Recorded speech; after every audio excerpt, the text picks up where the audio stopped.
partners, come on down to the Ball Players God Saloon. We're going to be talking about your Texas Rangers. What, not good? Last year, they finished No, 81 and 81. no, no, no, no, No. no, no, no, no. Third in the AL West. This is a weird Rangers team because I feel like when we've thought about the Rangers for the last few years, it's been all hitting forward. They couldn't hit last year. They're 26th in average on base and OPS, bottom half of the league in runs and home runs. But they pitched like crazy. They were first in ERA, second in WHIP, top 10 in almost everything else. Relief pitchers, top 10 in almost everything. Fielding, top 10 in almost every category. I mean, they did everything but hit, which I feel like for the Rangers is very weird. Um, Last year, just when I was looking and doing my research, Corey Seager put up 6.2 WAR in 102 games. That's insane. Is that good? Some are saying, I guess we'll see. Wyatt Langford put up a 5.6 WAR, and then everyone else was just right about league average. Which I mean, that's crazy, especially when you like they still finished 81 and 81. Like if they had like decent years, some of the guys, who knows what could have been. But um the Rangers had a massive offseason. They got rid of Marcus Semien, Jonah Heim, Adolis Garcia, Merrill Kelly, who they got at the deadline, Twins legend Danny Coulombe, Colby Milner, John Gray, Tyler Molly, Rowdy Telez, Phil Maton, Patrick Corbin, I put Phil Maton twice, and Donovan Solano. They shipped out everybody, and they brought in Brandon Nimmo, Mackenzie Gore, Tyler Wade, Danny Jansen, Alexis Diaz, Jordan Montgomery, Mark Canna, Ryan Brazier, Austin Gomber, Jacob Judas. I mean, they shipped out a bunch of dudes. They brought in a bunch of dudes. And I don't know what this team's going to be like in September, like where they're going to be at, like as far as the division goes. But we were kind of talking before we started recording. I like this Rangers team.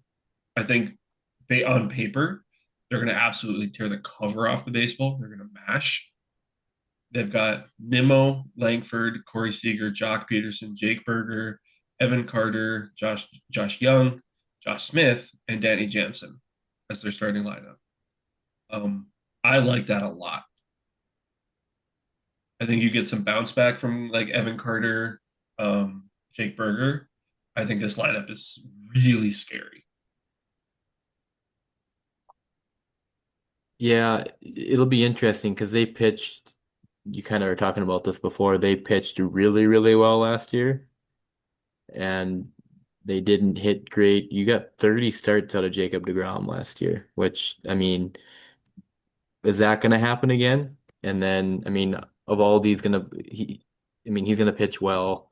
And then after that, it's a little bit of a question mark, but I don't know. I think I kind of see the Astros and the Rangers on the same tier, in my opinion. And I mean, maybe we'll get into it. I think it's a toss-up between those two. I mean, I think the Mariners are the favorite right now. Would it surprise me if the Rangers or the Astros won the division? I don't think so. I don't think the Mariners are way, way ahead of them, but I think they're ahead of them. But I think it's an interesting discussion between the top three in the AL West. I like this team. I think, like you said, I think the Mariners are above them for sure. But I definitely see this being a second place team in the division and a wild card spot. And when you get into that wild card and you have to face Jacob deGrom, Eovaldi, and Mackenzie Gore, good luck. Or Um, Jack Leiter. Yeah, or He Jack yeah, could be Leiter. the, yeah. yeah. Well, I'm And I really high forgot, on and Jack Leiter. I forgot to bring up Gore after I had said DeGrom and Evaldi too. Yeah. This, yeah, this is a team that it's kind of like last year. It could either be an 81 win team or they could win 90 and either win the division or sneak in at that two spot and make some noise in the playoffs. But I'm high on this team. I like this team more than the Astros and everybody below that. But they just have to go out and do it. And they didn't really do that last year. Yeah, I feel like when we're looking at it in terms of division, like Mariners last year won 90 games, Astros 87, Rangers 81. I think this year you could take those three teams and just like roll the dice, and any of them could finish in any of those spots this year. Um, I do think the Mariners are the better out of the three, but like one bad week against your division rival, and you drop down like to from second to third or first to third or anything if it's that close. Um, the more I look at this team, the more I like it. I think I cannot see Jock having the season that he had last year. I mean, it was disgustingly bad, like embarrassingly bad. Same with Jake Berger. I feel like he's gonna has to bounce back. Evan Carter. I mean, he's only 23. And after the playoff run, they're like he's like the next like GOAT. He's the next greatest outfielder. And he's 23. Like, give him some time to like figure out baseball a little bit. I think the starting rotation is disgusting. And then they have Kumar Rocker waiting in the wings too, whose stuff is electric, but he still kind of has to figure it out. But he's an option. And then their bullpen, it's just very like modern day major league bullpen. Just a bunch of guys. See if one or two of them can click and become good. They got some young guys mixed in there. Like, I don't know. I don't see anything in this team that could like I think their floor is like 500. I don't see them getting any lower than that. I could see them, like you said, Joey, get as high as like 90 wins. Yeah, I think, the big thing is going to be, and you talked about this a little bit already, is, how that offense is going to bounce back. It's kind of struggled for a couple of years now. Adolis is gone now, although he was pretty bad the last couple of years. Simeon is gone now. You bring in Nimmo. you know, it, they have Nimmo leading off right now. Is he going to be able to stay healthy and give you some at bats? So then, that's going to be kind of their big story. And then also you bring Mackenzie Gore over in a trade, who last year started off really good, kind of tailed off at the end. Like what are you going to get him in a full season too? So I think you're gonna.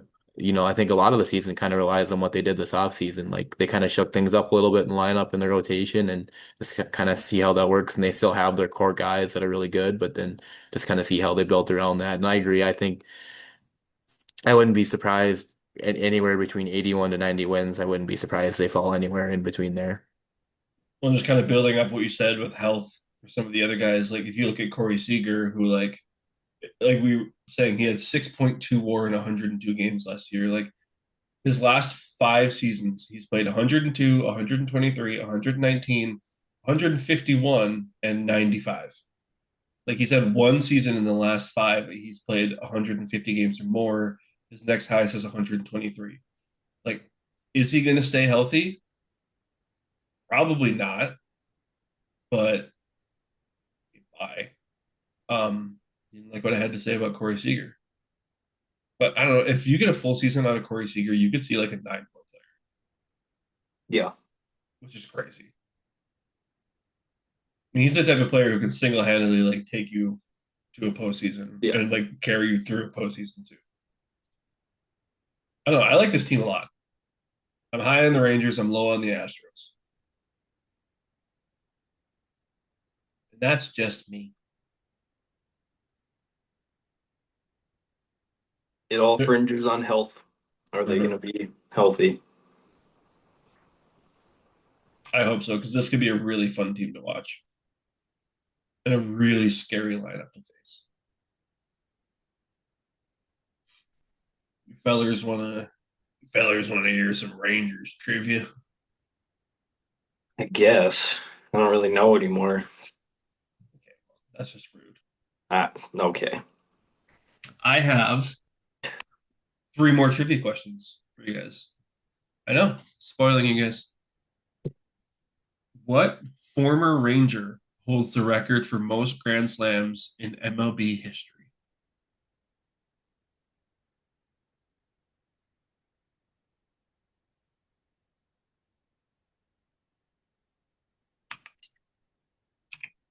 Is it Mitch Moreland? No. Okay. Nelson Cruz. Nope. It's a great guess. Great guess. Adrian Beltre, Nope. Another great guess. Mark Teixeira. Another great guess. Um, And all wrong. Is it before 2000 or after 2000? That's a great question. Let me look up this page. 2001 to 2003. Sammy Sosa. Rangers, Sammy Sosa in 2001. I don't know. Joey doesn't know ball. You I would wasn't even born probably. yet. Relax. I wasn't even born yet. You guys probably know this player better as a Mariner and Oh, then a Yankee. A-Rod. A-Rod. Remember that time where he was a Ranger for 3 seasons? Yeah. It was See, really good. my mind didn't even go there. Yeah. You want to look up a crazy page, look up Alex Rodriguez's page. His years in Texas, he had an 8.3, 8.8, 8.4 WAR. Played 162, 162, 161. Led the league in runs 2 of those 3 years. His homers for those seasons, 52, 57, 47. I love how bad A-Rod was in his last year. It makes me really happy. In 2002, he finished at MVP 2 behind Miguel Tejada. And if you just take Nice. a second and look at those two pages side by side, it's probably one of the biggest MVP snubs of all time because it's crazy. A Rod one dotted it that year. He had a 1.015 OPS. Miguel Tejada had an 861. A Rod hit 23 more home runs than him, hit 11 more RBIs, stole more bags, walked more. I don't know what we're doing. And then Alfonso Soriano arguably he did have a better year than Miguel Tejada, and he finished third. And then Jim Tomei had a 1.122 OPS and finished seventh, the MVP that year. Below Torrey Mhm. Hunter. Torrey That's Hunter actually better than crazy. Jim It's Tomei. actually crazy A-Rod wasn't the MVP that year. Yeah, when you look at the numbers, it's dumb. A-Rod pretty good. And then he did steroids. And he wasn't good. Eddie Guardado, 15th. We love to see it. All right. I have the top 3 Ranger pitchers by the number of strikeouts. Nolan Ryan. No. This is all time. How I don't many think years he did he played. I don't how think he many years played did he there play long for the enough. Rangers? Not that many. Oh, probably like 4. Even in 4 years. Oh, he was at the end of his career. Yeah, 5. He still put up 301 strikeouts in his age 42 season. That's stupid. But no, it is not Nolan Ryan. CJ Wilson. Are we going to take this seriously? Matt Garza. They are not modern players. Oh, One of them was disgusting in like MLB The Show. I want to say like 17. He had a Legends card. If I'm thinking of the right guy.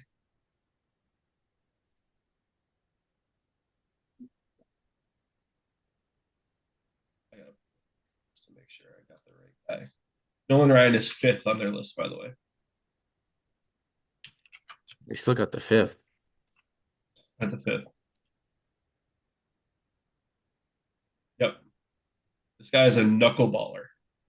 Their Is it number Phil one, Necro? not Phil Negro. It's a good guess, though.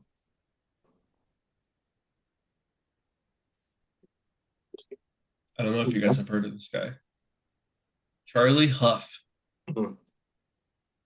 Tom and I used to play MLB The Show games against each other, where we would play with like the Legends teams, and whichever team got Charlie Huff won because like you just couldn't hit his knuckleball. It moved like it was insane. Number 3 on the list with 1,201 was a twin in 2003.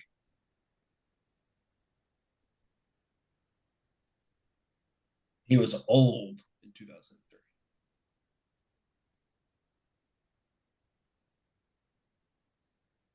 He was 38 years old. He had a 4.57 ERA.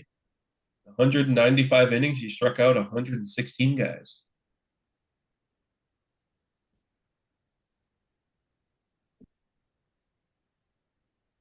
I don't know if I have this one. Oh,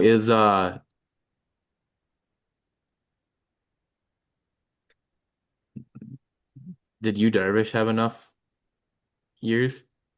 He's number fourth on the list. I was Great also guess. thinking him, but Oh, number three shares a name with a famous country singer.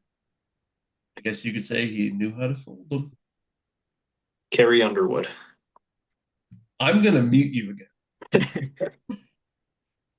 Kenny Rogers. Come on, Yes, guys. I was going to say that, but you didn't let me. You said Carrie Underwood. I I wouldn't have gotten Kenny Rogers. I was about to say it, and then he said it. And then number two on the list, his son currently plays Major League Baseball. Oh, Bobby Witt. Bobby Witt, number two on the team or on the leaderboard. I actually read. I mean, I read something about that the other day. Not this stat, but His first four seasons in baseball, he led the league in walks three times.